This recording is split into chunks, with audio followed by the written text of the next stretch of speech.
Hello, everybody. Welcome back to the Chelsea Echo and welcome to your match preview of Chelsea versus PSG in the Club World Cup final. Categorically, Chelsea are the second best team on the planet and there is nothing anyone can do about it. It is myself, Louis Beneventi. It's myself, Daniel Childs. And we are here to give you everything you need to know about this glorious fixture, regardless of the result. And obviously, we're going to talk a little bit about Noni Madueke as well. Any other bits of transfer news, anything that's kind of rumbling around Chelsea, don't worry, we've got you covered. But Dan, let's jump straight into it. Let's go and talk about this game first. Chelsea, of course, I mean, you and I touched on it. We're kind of surprised that we're even at this point anyway. Chelsea reaching a Club World Cup final, the second best team in the world categorically for the next 4 years. Did you think we'd even get here realistically? Like, I know we touched on it briefly, but we've not really dived into it, have we?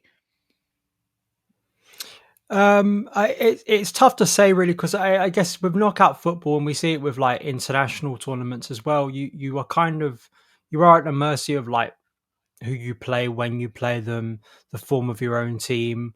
A bit of good luck. You have to be humble enough to admit that. Like Chelsea, there's no denying this. Chelsea got a very good deal by losing to Flamengo and it working out that actually was in our favour because then Flamengo would then go on to face Bayern Munich. When I think most of us anticipated, when even before a ball had been kicked in this tournament, the projection of like the seeding and how you would likely face someone. I think there was an expectation that we'd probably face PSG in the quarterfinal. I think was the original starting point of this tournament. So obviously a lot has changed in that aspect. And I think when we did our preview, we thought Real Madrid or PSG are probably going to win this tournament. One of those has made the final.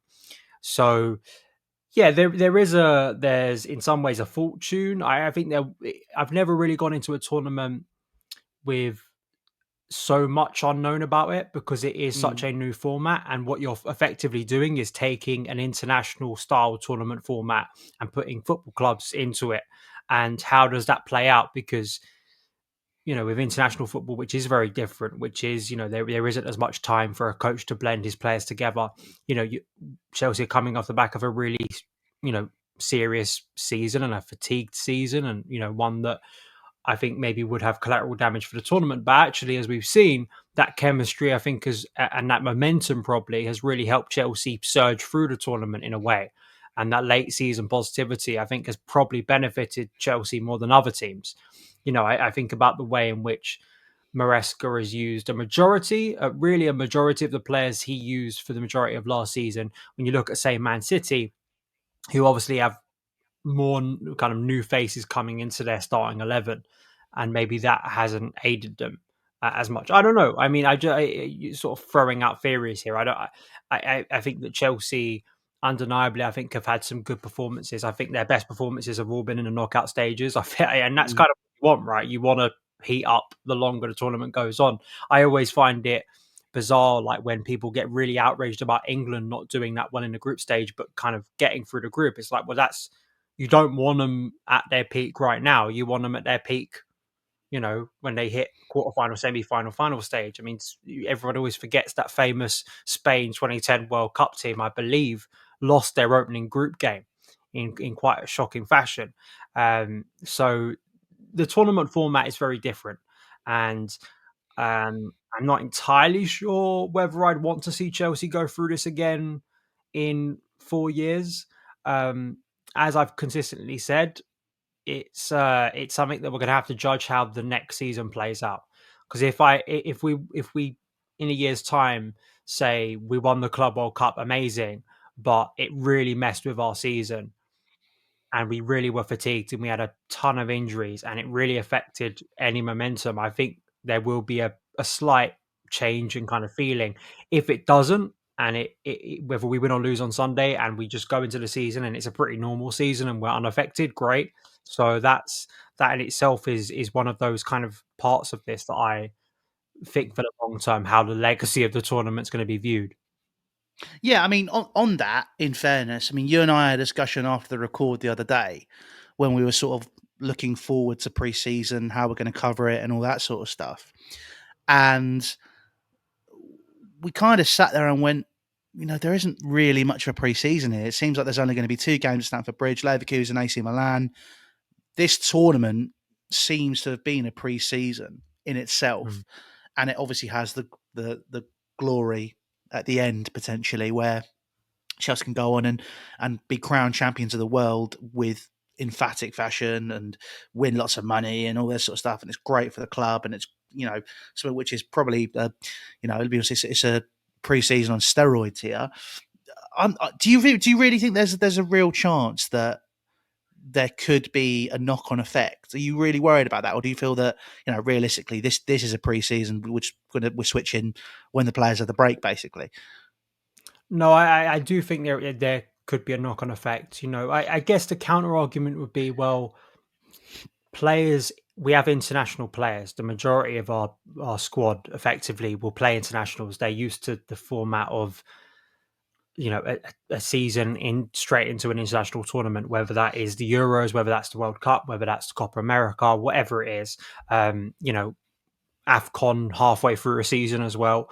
So in some ways, like, there's a counter argument that goes, is it that different from what we're doing already? Like, football doesn't seem to end at all, and that's kind of felt like it for several years now. I think pretty much since COVID, it's felt pretty much like the calendar kind of never stops. Yeah. Of course, in a domestic football sense, like club football, the Premier League season ends and we have a little bit of a break. But I'm amazed nowadays. Like, maybe it was just when I was a kid growing up. Maybe it felt longer as a kid, like reflecting on it. I mean, but it really did feel when I was growing up and we were growing up that you would have severe like the breaks felt pretty long. Like, that you did feel You look forward to a World Cup or a yeah. Euro. Now, Yeah. and I don't know if it's because we do content creating and we cover the club in the off season without games, so obviously the transfer window and stuff. So I guess maybe that's why I feel it's shorter than it is, because you really you don't take a month off. Like, we don't stop talking about the club for 2 months. But it's my concern is just it's about, generally, and this is not just a Chelsea thing. Generally, I think far too much football is being played. I agree. And I look at players in our squad. I look at Marco Correa. I look at Moises Caicedo. I look at Cole Palmer. I look at Enzo Fernandez. And there are others too who are just non-stop. Like, it's been insane the amount of football they've had to play for a long period of time now. And my fear is that, because when we get into the bulk of the season, I want to sit here and honestly and kind of dissect Chelsea performances and talk about player performances, what's good, what's bad, coaching, what's good, what's bad, are Chelsea progressing, and try and be objective and give either positive or negative. But then you're kind of are a bit warped, where we could be going through a really bad period in the season, and you are going to have to leave some space, I think, in your mind for, if Chelsea hit kind of a brick wall in October or November and suddenly our performances dip to an insanely low level when players are not showing energy or cohesion. I think you're going to have to leave space for the fact that this is a part of why. And that is annoying and frustrating, because I think in our media landscape, people don't want the kind of nuance and the doubt, right? We all want the firm conclusions. We all want the full stop. But that's my concern as well. And how careers are maybe being affected in this way. Like, I'll never forget, years and years ago now, it was an old version of Tifo, did a sort of a thought experiment video where they said, what if we stopped football for a year? I think that was the starting point, but it was effectively like, what if we did an extreme break of football? How would players actually respond to that? How would we see, how high could the level of football be? And I think that I'm very much more in the Jurgen Klopp camp than the Arsene Wenger camp, that quantity is better than quality. And I can't help but feel the overall product of football is being diluted, and the physicality and the potential of players is being diluted, because it's just non-stop. Like, we go from Chelsea players, it doesn't stop, right? It goes, unless you're getting injured, which is not a good thing for a footballer anyway. They are going to go from this, a couple of weeks break, straight into another full season, and then a majority of them are going to go straight into a World Cup, most likely. if they get selected for their nations, and then it's straight back into another season. And I know the counter, right? I know the counter.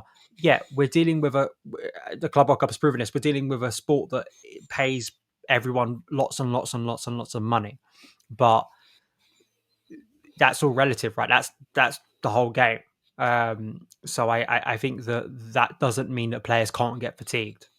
It's really interesting you say that, because in terms of the quality, I was actually having this conversation with someone the other day. They're completely neutral in this because they've not got a horse in the race. They just love football, and they're saying that they watched the 2005 Champions League final between Liverpool and AC Milan, and watched what we see now. And he was saying football's a lot faster now. Like the level of football was slower then. But having said that, the technique and the quality of the players displayed was far better. I think it was also, you look at what Michael Owen said years ago. I can't believe I'm quoting Michael Owen because he's not exactly the world's best pundit, is he? But, when he was saying that there's players that he played with at Real Madrid, at Newcastle, at Liverpool, at Man United, where their technique was unbelievable, right? And you could take a player from now, an elite quality player, I use that word loosely, and I'll explain why in a moment, and drop them into those teams. And sure, as an athlete, they'll blow them out of the water. When it comes to technique, and maybe when that game's slowed down and they're trying to do, fancy stuff a little bit more, and showcase what they're very good at. You think about Cesc Fabregas, amazing passer. Steven Gerrard, that great all-round player. You think about the conversations you and I have had about centre forwards and the distinct lack of quality there is in world football now, right? And you think about all these players that had these supreme qualities that came together to form a powerful team.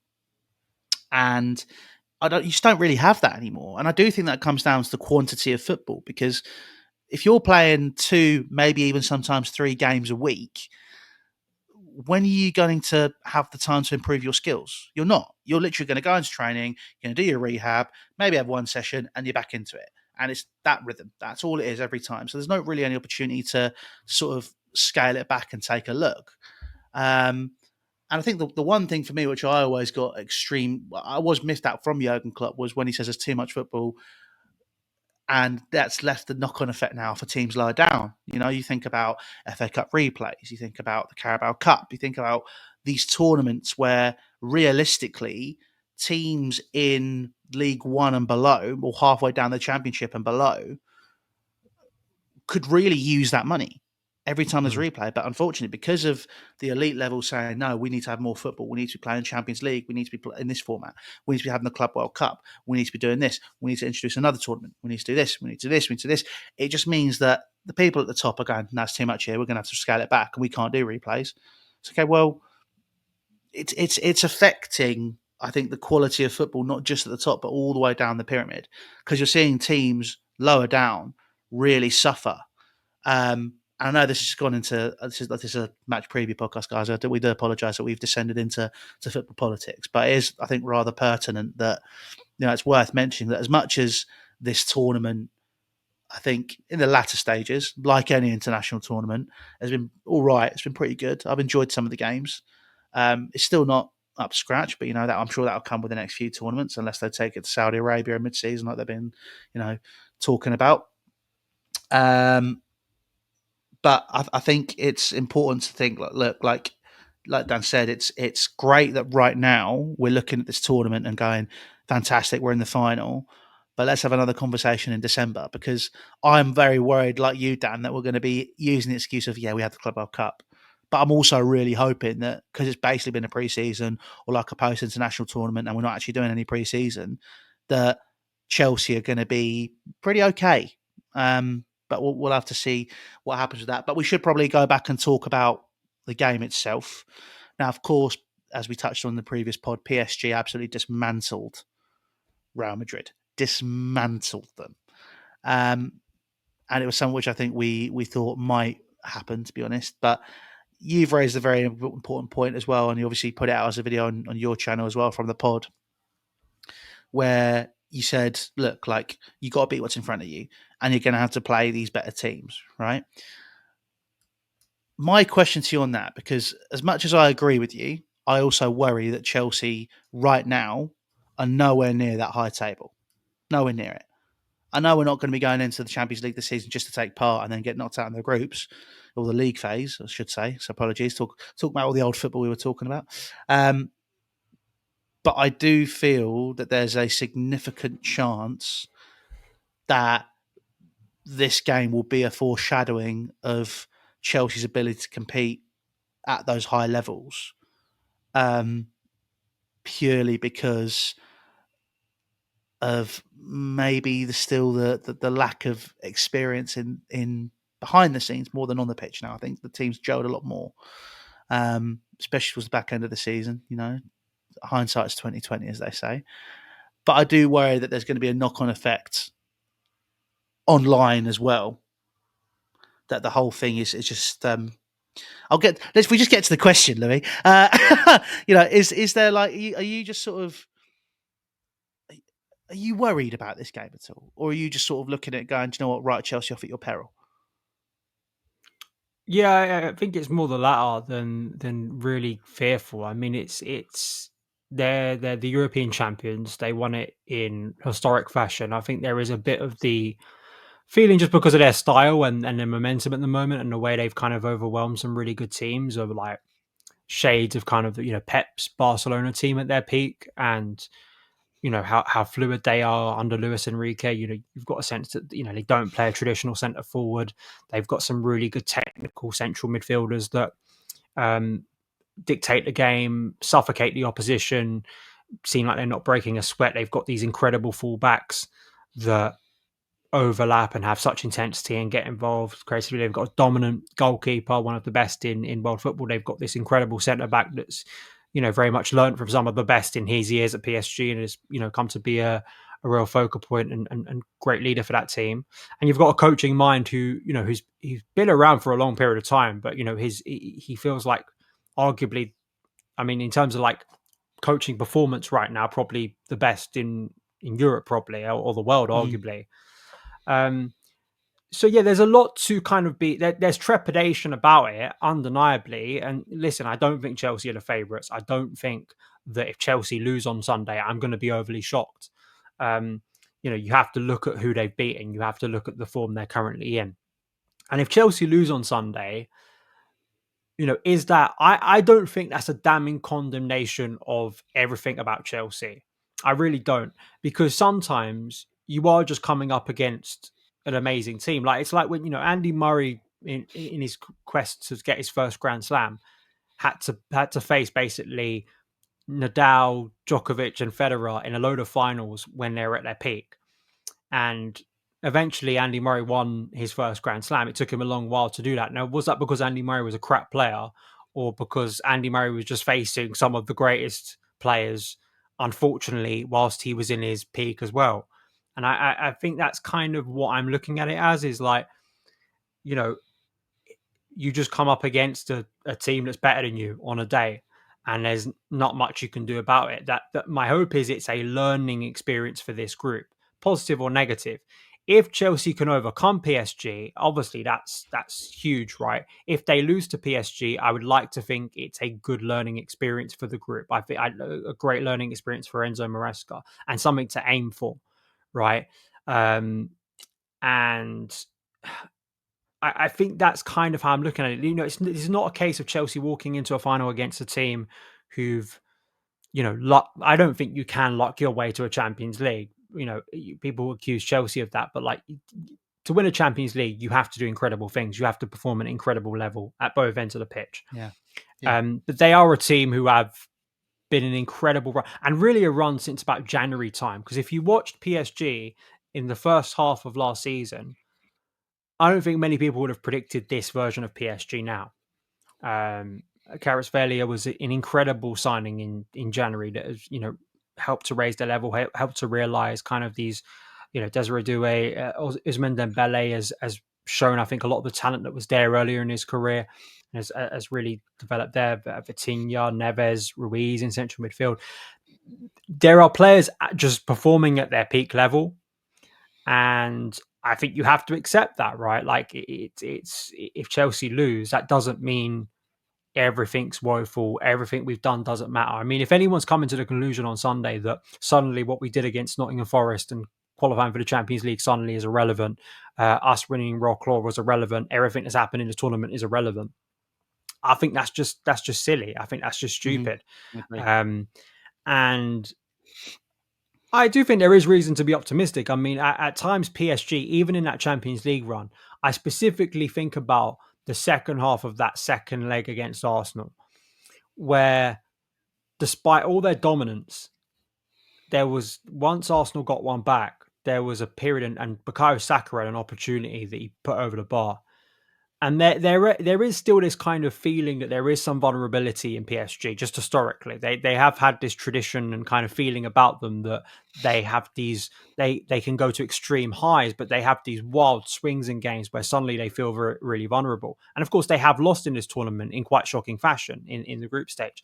And I think is actually really helpful for Chelsea tactically to be seen as a bit of the underdogs, to have an ability to transition. Because I still think we have wonderful transition players. I think we, I agree. because it's not the modus operandi of Enzo Maresca. It just isn't. Like, that's not how Chelsea in their A mode are supposed to play. But as we've consistently said, as I think we saw with João Pedro in the second goal against Fluminense, like the ability to hit a team on the break, there's reasons to believe with Pedro Neto in his current form, Cole Palmer, Enzo Fernandez, there's reason to believe Chelsea will have opportunities in this game. And what I would say is, like, Real Madrid shot themselves in the foot twice in that opening, 10 minutes, wasn't it, in the semi-final? And you'd like to think Chelsea are not going to do that. So yeah, I'm not, a long-winded way of saying I still firmly believe that, like, this is where we should be. Like, we should be facing teams like PSG. And all the chatter that Chelsea are creating their own version of this PSG team. Well, now you've got to stand up and show something, right? Yes, absolutely, You'd always, for me, like, what do you want to be? Do you want to be in the final, competing against the best teams in the world? Or do you want to be sat home watching it, having a go at someone else as they struggle to beat PSG? I'd always Mm. prefer to be in that final. Yeah, no, I agree, and I think you hit the nail on the head in terms of the constant chatter of Chelsea saying we want to be like PSG. This is what we're trying to build. This is what we're trying to be. This is an opportunity to showcase how close they are. I don't think that Chelsea are near PSG in terms of that quality yet. I think that we're still a couple of things away from it completely clicking. But I do agree with you that, as much as I am extremely fearful for this game, which I am, I'm not going to sit here and say that I am certain that Chelsea are favourites. I'm not relaxed like I was against Benfica in 2013. I'm not relaxed like I was when we were watching the final roll claw, despite the fact we went 1-0 down.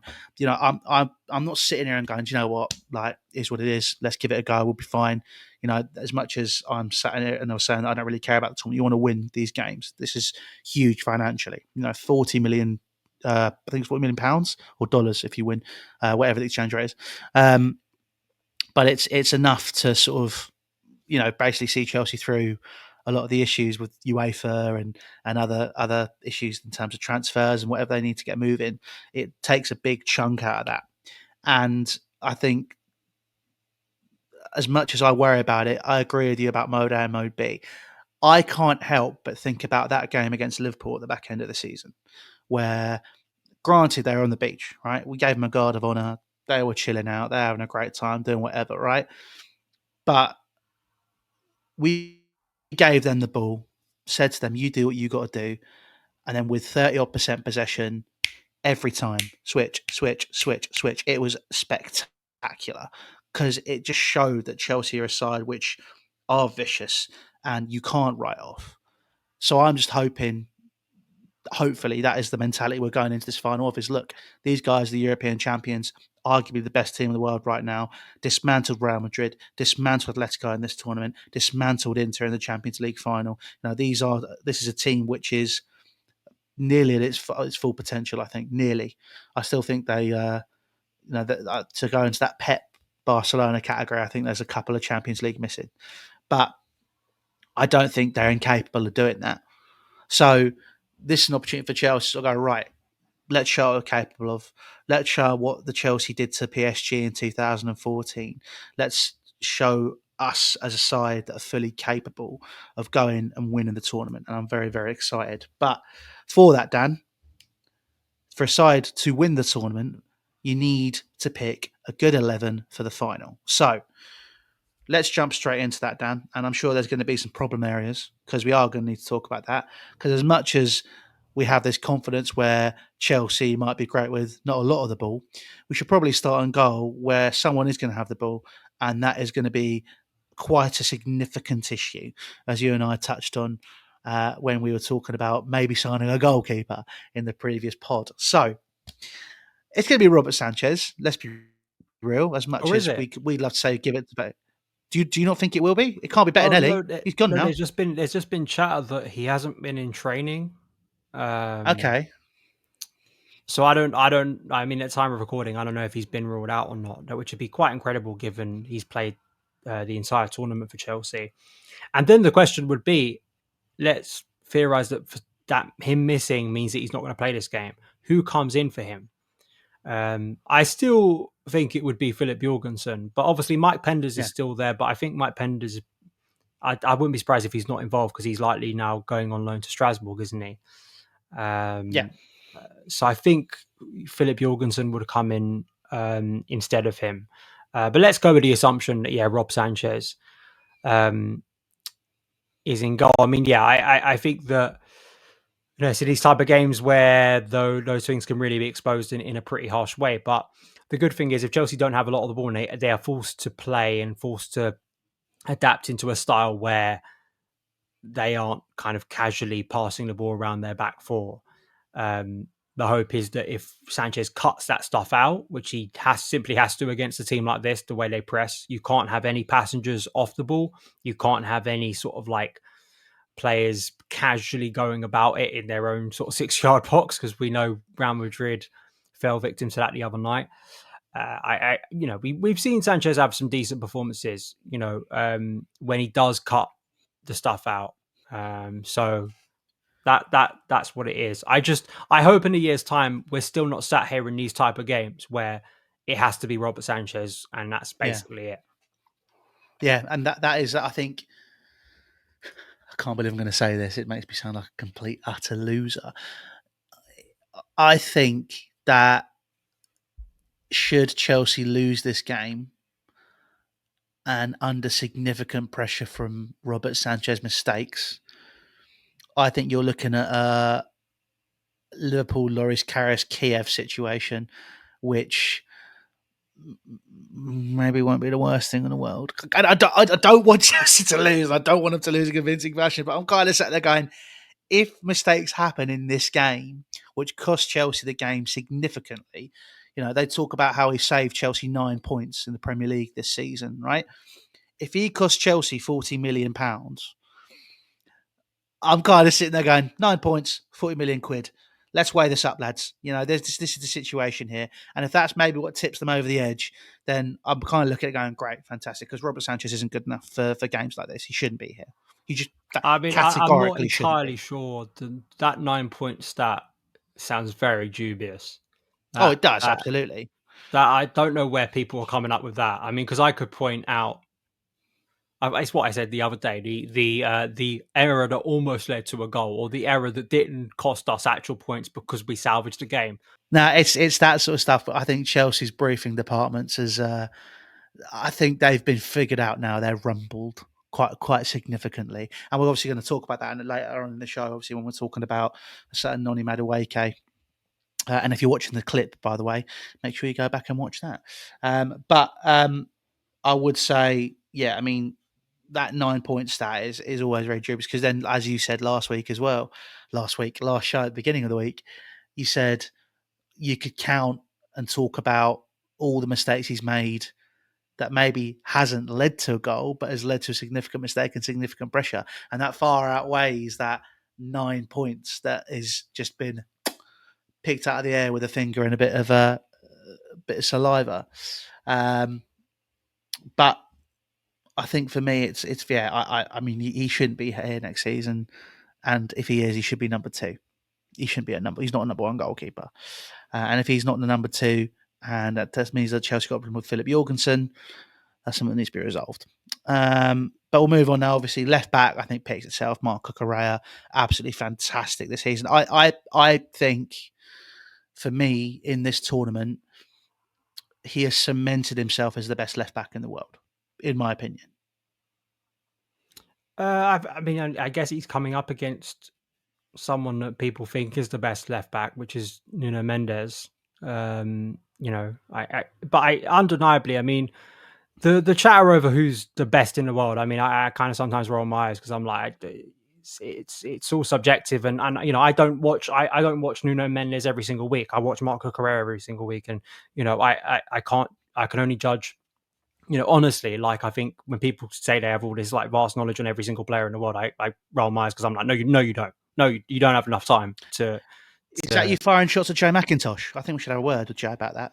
No, actually, Jay is not in the firing line today. Uniquely not in the firing line today. He'll be in the firing line at another time. So yeah, I at the very least we know. Yeah, he's it's still insane. I always bring up this point, and I've probably tired people by saying it, but I can't remember many players who have changed their reputation so drastically, which is incredible. But Cucurella obviously has to start. I think the rest of the defense should pick itself. Really, it's quite obvious. I think the rest of the defense. So we're going Levi. I mean, is the right centre back that obvious? Is it? Because I think it's I Tosin. think It's Trev. Tosin or I like Tosin. Right. I think he has developed a lot in recent months. I think in my estimation, I think he's gone up in a lot of ways. However, I think because Levi, who's been Chelsea's best centre back for a while now, he's obviously going to take on the left spot. I think Trev as well, just from like a speed point of view, agility, against this sort of team. I sort of look at Trev's performances against Liverpool, who you mentioned earlier. Technical teams, small technical players who are going to try and shift you out of position. I think that's more Trev's game than I think it is Tosin's game. I think Tosin's always been a better player against more physically imposing teams who use set pieces, and that's the threat that Maresca usually cares about. So, yeah, I arguably both of them have enough justification to start, but I think Trev. I'm going to go Trev. I'm going to go Tosin. But that's purely because I'm thinking about how this Chelsea team in this tournament has shifted in shape, right? So the right back picks itself in Reece, right? Reece James is the right back. But with that, you then obviously see Chelsea shift to a back three. So Cucurella is going to bomb forward, and it'll be a back three of either Trev or Chalobah, either Tosin or Chalobah, and then you'd have Levi, and then Reece on the other side, right? In my head, I'm going that middle centre back. I think the mobility isn't an issue with Levi or with Reece. So I'd rather have physical presence in Tosin Adarabioyo, just purely because as well, we're talking about, we were saying if we were, looking at how we want Chelsea to play, they're going to go for the plan B model, right? Which will mean a heavy reliance on transition and set pieces. So I'd go Tosin Adarabioyo just purely because it offers you that height at a set piece, against the likes of Marquinhos as well, and obviously, the other players that are playing in the heart of that defence for PSG. It gives you that physical domineering presence, which I think without Tosin, I do think Chelsea lack, because that means it all hinges on Moises Caicedo. And I do think that, look, he's not going to help at a set piece. He's a physical presence, but outside of that, I do think that Trev would be a good option. But I just think in terms of, chalk and cheese and how you want to deal with the situations, I'd go for the polar opposites to what PSG have and have that physical presence, especially with a back three, which is what it will turn into. I mean, that's what I'd do anyway. But obviously, guys, let us know your thoughts. Unless, Dan, you want to, have I convinced you, or I know you're very much a hardcore Trevor Chalobah fan. Yeah, I mean, I think there's enough justification. I think it's actually more interesting in central midfield because I think this is where Maresca has to make a slight adjustment. Okay. Um, I think he has to play three central midfielders, um, and I think those three central midfielders should be Moises Caicedo, Enzo Fernandez, and Andre Santos. Um, because I think you have to match PSG's three players in that system. You can't have any passengers off the ball. I think you've got to have good numbers, a nice ability to cover. I think a lot of ground, even if you are going to shift to a back three, which we know more so in possession. I think out of possession, it'll probably look more like a 4-3-3. And I think Santos off the ball and the mobility he covers. I thought his performance against Palmeiras was really eye opening and really mature because he had to play a very disciplined role on short notice. But this game, I think he'll maybe have a bit more license to move forward. Um, the argument would be that Nkunku off the ball, who has started at times in a role that you could argue Santos could. I just don't think Nkunku's that good off the ball. And again, No, I agree. I'm looking against PSG. You can't have players off the ball who aren't working hard, who aren't covering ground, and that's why I think Andre Santos. I also just I like the idea of seeing this free play for Chelsea because I think it's a free that I could see playing big games for Chelsea in the future. Um, Caicedo, Santos, the physicality, the mobility, and then Enzo Fernandez, who you could make a case has been the informed player for Chelsea he's been one of the most informed players for Chelsea for a period of time now. Mm. Um, and yeah, sure, it means that Cole Palmer, you always think of the repercussions further up the pitch. It means that Cole Palmer has to play maybe off the right that then can move in. But again, Cole Palmer's a very good presser off the ball. You have to make sacrifices against a team like this. You can't. I don't think you can play the game you want to or have the license you had against Benfica, against Palmeiras, against Fluminense. You just don't. You just don't have that freedom. And John McKenzie made a point that our off the ball structure was very, very risky. And it works probably against a certain level of team who don't have the capacity to exploit it, but PSG have the capacity to exploit it. So you simply have to be flexible. You have to adapt. You have to make sacrifices. You have to say, for this game, Palmer, you're going to have to start off the right. You're going to have to do right wing things. But in possession, if we shift and we're fluid enough to shift when we get the ball, Palmer can move into a central area and find those pockets of space. So I don't think that um, it's a bad idea for Palmer to play off the right in this game, but particularly the way he presses. Okay. But what does that mean for the likes of Pedro Neto, who's been Chelsea's most informed player for Well, this tournament, Pedro Neto really? just plays off the left. He just plays off the left, And then, which he okay, has. but then, so then we're talking. So I'm playing devil's advocate because I'm not disputing that. That makes a lot of sense what you said, right? But if you talk about when Chelsea are pressing, right, and you're talking about who goes further forward, are you basically saying that if Palmer's playing that right wing role, he's basically playing Chelsea's wing back in that position? If you think about how Pedro Neto's been in that Mm. position and how he's been covering and stuff, right? Which means you lose creativity further up the pitch because you've got your transition player in Pedro Neto. I think we're just going to categorically say that João Pedro is going to be starting, and if that's the case, then you do have a player with a focal point. But again, you watch John McKenzie. I've watched a bit of Adam Cleary.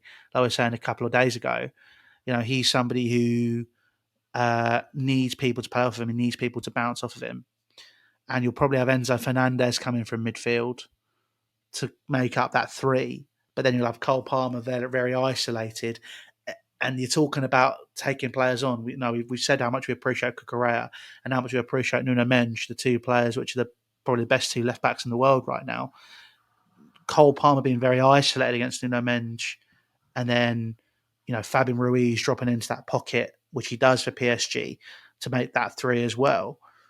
You know, is that something which you feel is a you're taking away Chelsea's biggest weapon if you do that? Are you not? I mean, I'd argue again, it's like the fluidity within the system, right? Like, I don't think there's a reason why out of possession Palmer shifts to the right to take up that role, but then in possession, it is a taxing role. But like, I think he's a physically impressive player. I think he's someone who shows a lot of durability within games. I don't know why when Chelsea do get those transition opportunities, Palmer can't take the ball. He can't drop into that position, or Pedro can't even move a little bit. I mean, if you watch Pedro the other night, he's going out to the left. At times he's linking up on the right. He in himself is not a traditional number 9 who's just going to stay central and not do anything around him. That if you look at PSG, right, they don't have they don't have the traditional centre forward. They have a fluid front three. So if you include Hakimi, he's playing up front. Sometimes that's the that's the trade. You have to you are asking the another analyst that I really respect said it years ago, Alex Stewart. He said, you are presenting, both football teams are presenting questions to the other that they have to answer. The question that we have to answer from a PSG point of view is, how do you stop those threats? How do you make it a game where they have the ball in a lot of heat in New York for long periods? How do we get the ball back? How do we stop their biggest threats? But then how do we isolate and really take those counter-attacking opportunities when they come? How are you going to progress the ball? Because there will be large stretches of this game where PSG will have it.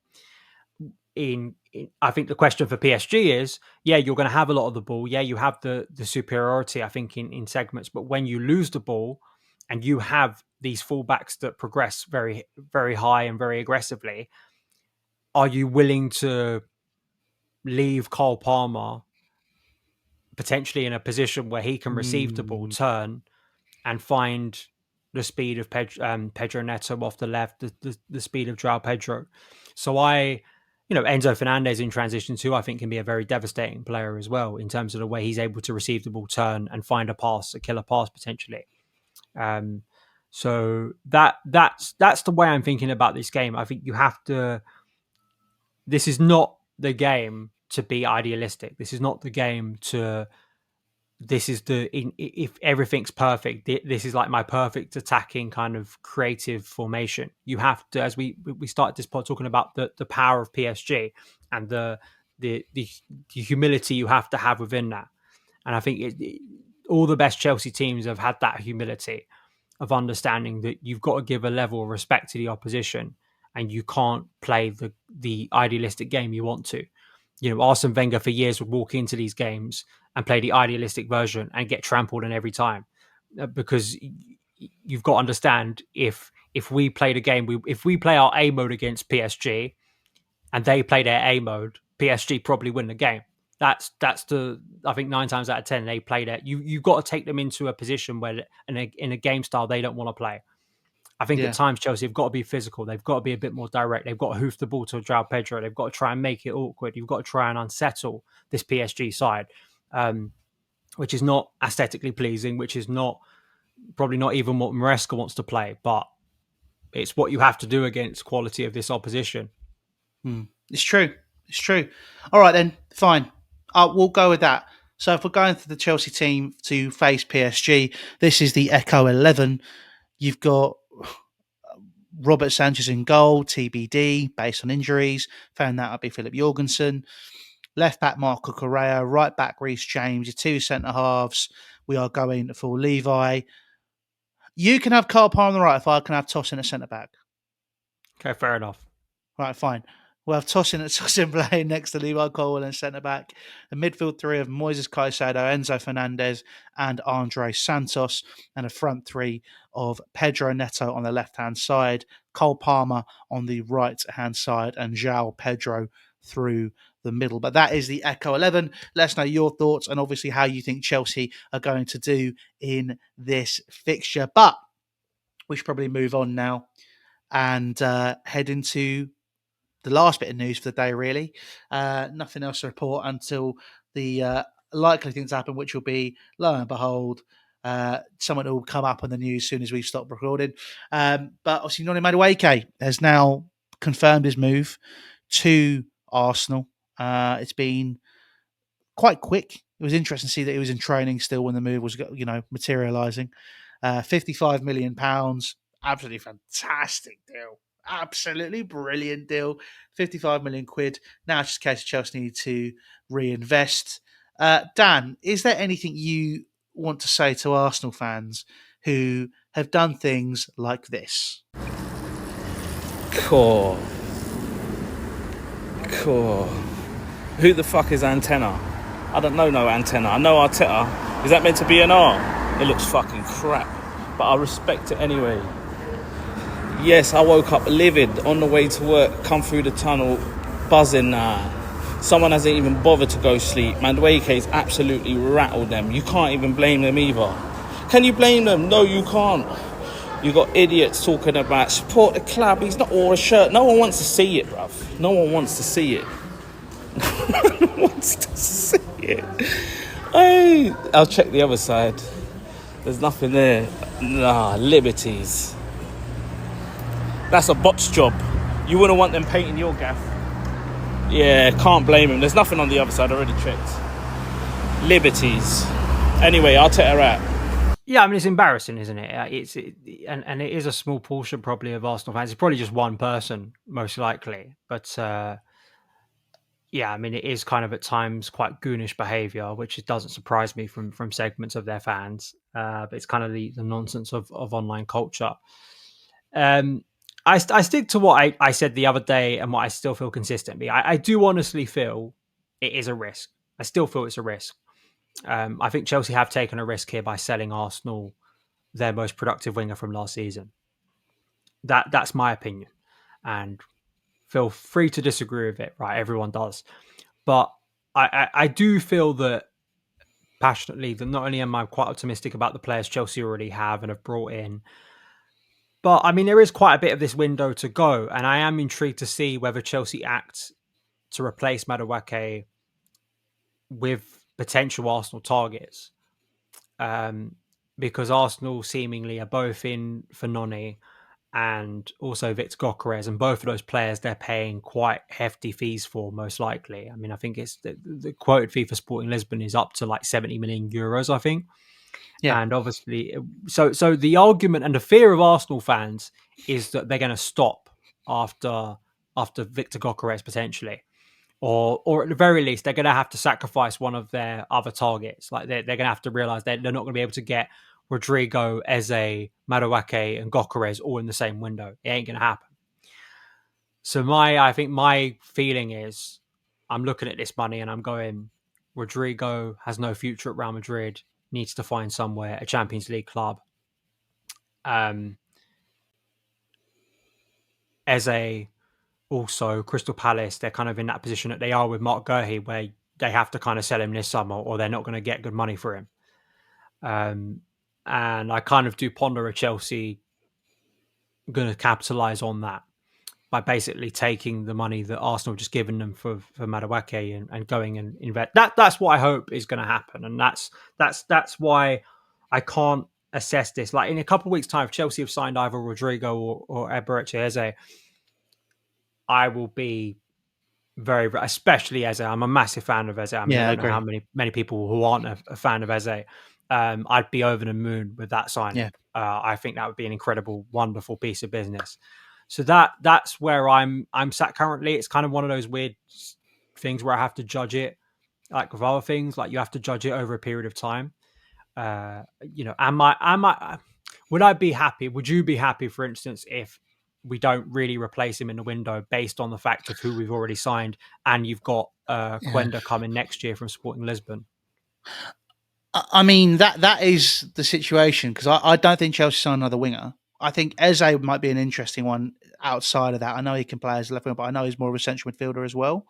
So I think that'll be something which could offer options. Um, I think Chelsea need to use it to reinforce other areas: goalkeeper, centre back, left back. You know, I think there's place in the pitch where Chelsea need to be much stronger, regardless. I do think it also hinges on the future of another player, which we'll touch on after in a minute as well, Nicolas Jackson. And I think the big thing with Nico and with Madueke, if you are selling both of them, of which I understand why in both cases personally, you need to make sure that you are replacing the goals that they scored. Because Nicolas Jackson is the first player since Tammy Abraham to score 10 plus league goals in consecutive seasons. So it's case going, okay, well, how are you going to replace that? Have you replaced that? Is Liam Delap a guarantee on getting those? Is João Pedro a guarantee on getting those? Is Esteban Willian a guarantee on getting those? Is Cole Palmer going to contribute to that still? There's like taking Cole Palmer out of that, but those three names alone, the first three, 18 goals between them, I'm a bit like, yeah, but is it a guarantee? No. You know, you think about the quality. I think that you talk about Gyökeres, right? I think if you brought in a Victor Gyökeres, and I'm not saying Chelsea should, by the way. This, you know, Chelsea is that striker position. The cup is full now. That's it. Like you can't really do anything else with it. If Chelsea went out to sign Victor Gyökeres, I think you'd get a guarantee of at least 15 of those goals. But you don't. That's the problem with this market, and what we were saying earlier on in the show is the fact that there just isn't that guarantee up front anymore. You don't find that anywhere unless you're going into the market for either Victor Gyökeres, less so Victor Osimhen for me, based on what everyone bangs on about him. Benjamin Šeško, I mean, another player who has done really well in the Bundesliga. Is he someone who could transition that into the Premier League? Yeah. Could they get 15 goals? Yeah, probably. But it's kind of a case going, well, 15 goals for 70 odd million pounds, selling Madueke for 55, Nicolas Jackson as well, which we'll touch on. It's that's my biggest concern, is that rather than adding to that Arsenal, Chelsea are negating from it. Purely because that they're looking to sort of cash in on the players where they can. And I completely understand why selling Noni is being done, because you talk about sometimes his application and what he does do, but he is a bit of a maverick winger. That's just how he is. I did think it was interesting, by the way, as well. I'll get the quote up now. It was from, I think, Fabrizio put it out.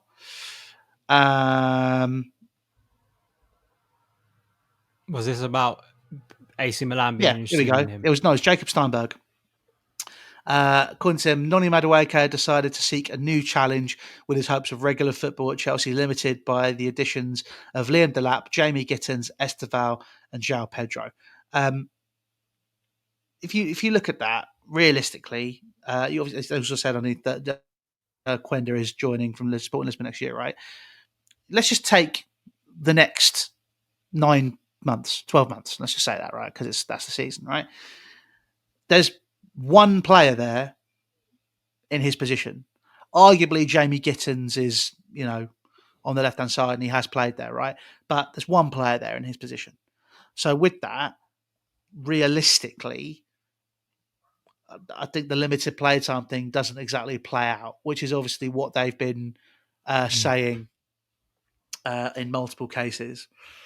And that when we talk about briefings coming out, that seemed very briefy to me, which is something which I thought was quite disappointing in this situation, where with Noni Madueke, considering he's gone out the door, look, he's not been an exemplary, stellar servant for the club. It's not really been what he's been doing at all. But he has been somebody who has played well for Chelsea, came in as part of that first set of the window with Tudor and Tweedledum in charge of transfers.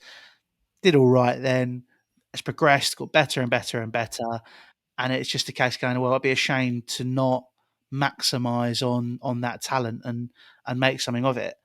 But my whole thing is you just got to make sure that you replace the goals if he's going to go. And I don't appreciate it when people are basically now dismissing him categorically because he's now gone to Arsenal. It's like, well, no, don't just dismiss him. No, he wasn't my cup of tea. I'll be honest. He drove me up the wall, and me and you have had that conversation so many times. But I appreciated that he had his moments of excellence, and it's just making sure that Chelsea have replaced that. I don't think they have, but like you said, there's a long way to go in this window. Just quickly on Jackson before we wrap, because obviously it's something that is still probably going to progress, and it's still kind of up in the air. It's not like no one's reporting at the moment someone seriously coming in for Nicolas Jackson. It's more like, well, he could leave. I don't think Chelsea can afford to lose both Madueke and Jackson in this window. And some people really, really take against specifically those two players. And I think for both of the cases, it's just like, I think at times people have perceptions of players in their heads, and we're probably all guilty of it, right? And on Jackson, you've got to lay it out instantly.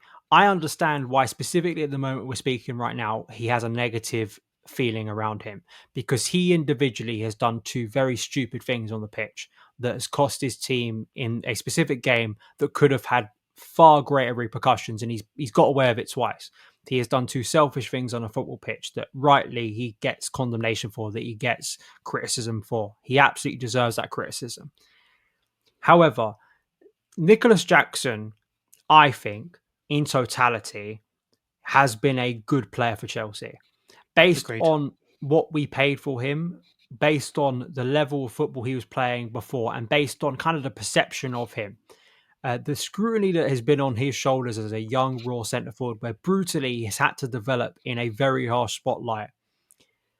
And the return on that investment in today's current market, and as you pointed out, if you compare him to Tammy Abraham, and I think Tammy and Jackson, for me, it feels very similar. I distinctly remember people dismissing Tammy Abraham consistently, no matter what he did, no matter what goals he put up, no matter when you compared his goal tally and his output to players of far greater expense. That at the time it was Timo Werner. Timo Werner is one of the worst footballers I've ever watched play for Chelsea, but it's still to this day you will find people who talk how much they love Timo Werner. Timo Werner was a terrible footballer. Yeah, he wasn't a terrible footballer. He was a good. He wasn't a terrible footballer. He was a terrible footballer for Chelsea. Like, he was technically one of the worst footballers I've ever watched for Chelsea. I'm sorry. I will bend on some players. This is one I'm not going to bend on. Like, he was atrocious. And when I look at the analysis of Jackson, it's like people condemn him. And I'm not saying he doesn't. You can't pick out segments in games where he looks unorthodox and he looks a little bit, just awkward.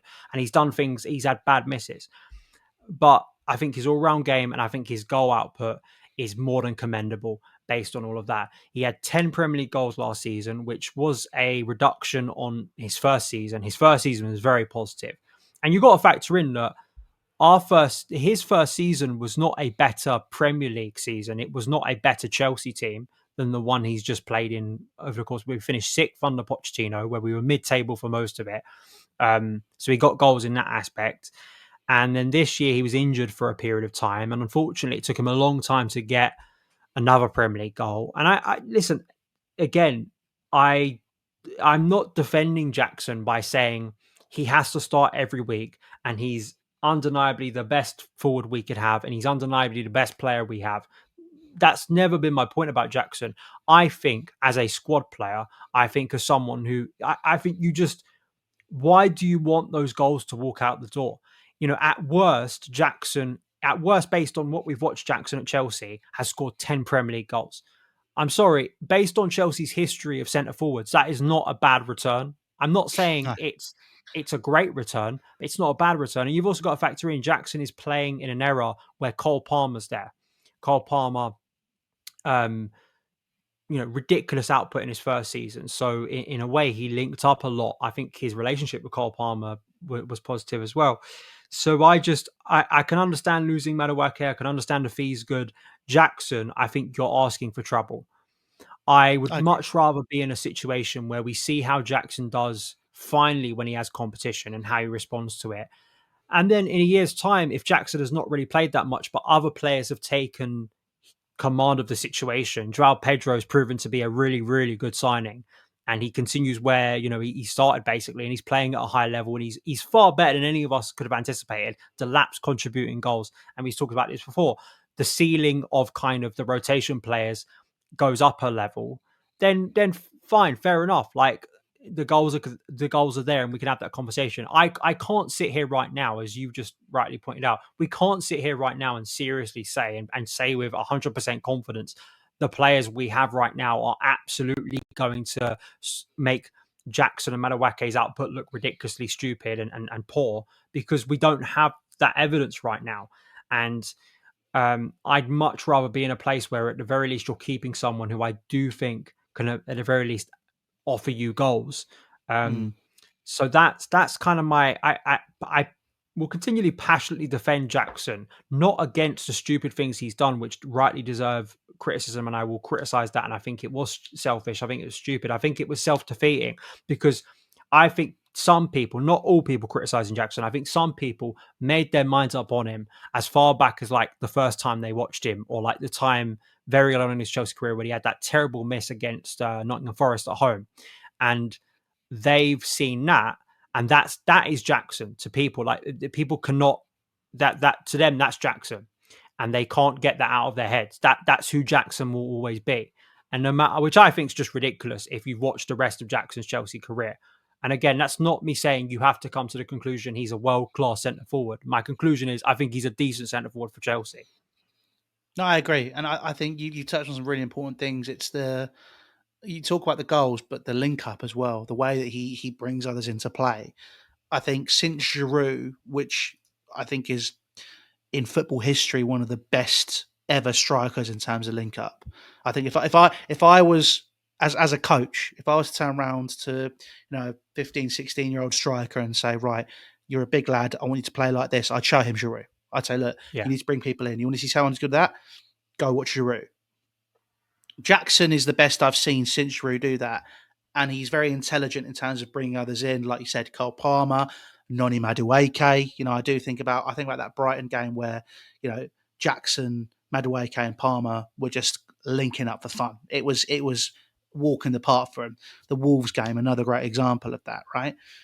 I think there's a player there which can definitely help Chelsea. And I also think about that left-hand side.